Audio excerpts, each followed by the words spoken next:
ياسمين أو بلاسما دقتو حوي ديسي دمرك إلا ديريجلي دين عوح برشة وتلا عادو ونعكسن وزارة دون قشوينه كلا هاي وحجر دور مشروع وقبلها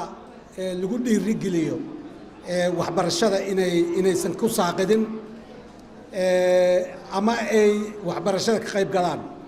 وحيالها هذا وزارة قبطوها حكمذا مشاريع ذي صعد وحكمذا كو إن سكولات كالنقدان سكولات سورة لنا أيو إن قبلوه وحكو برتان كمشاريع ذي صعد وحكمذا إن سكول كو أو نقدو سكول سورة لنا كرا إن قبلوه وحكو برتان مثلا سكول كادوز مسخول لهين وقرا كرتان إن إذا قبر إيمانين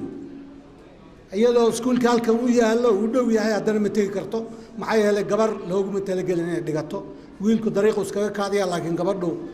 intaa way ka wanaagsan tahay marka iskoolaadka oo idil waxa ku socdo in musqulooda la hagaajiyo waxa kamida maalan waaridka wadankeena waa la socotaan dhaqaale aad u liitaa qoysaska danyarta aad u danyarta ah waxay mar walba ku xisaabtamaan in wiilka loo diro haddii reerku leeyahay muxuu ahaa laba gabdhood iyo laba wiil iskoolkiina uu lacag yahay waxay samaynayaan wiilashii u dirayaan gabdhaha way joojinayaan mashruuc waxaa jiro howlahaas la macaamilo mashruuc waxaa jira gabdhaha inta badan hooyooyinka oo u xil saaran barbaarinta iyo guriga hawshiisa waxay inta badan kaashadaan gabdhaha marka la fiiriyo guriga hawshiisa in laga fududeeyo taas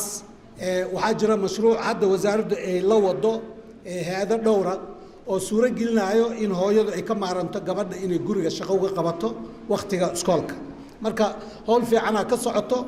lama nagu filan tahay waa maya waa dadaalku ma soconaya haa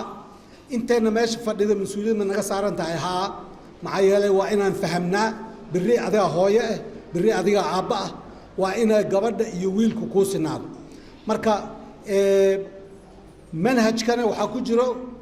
muxuu ah duruus ardayga yaraanta lagu baraayo qiimaha gabadhu ay leedahay marka qaababkaas ayaa loo wajahaya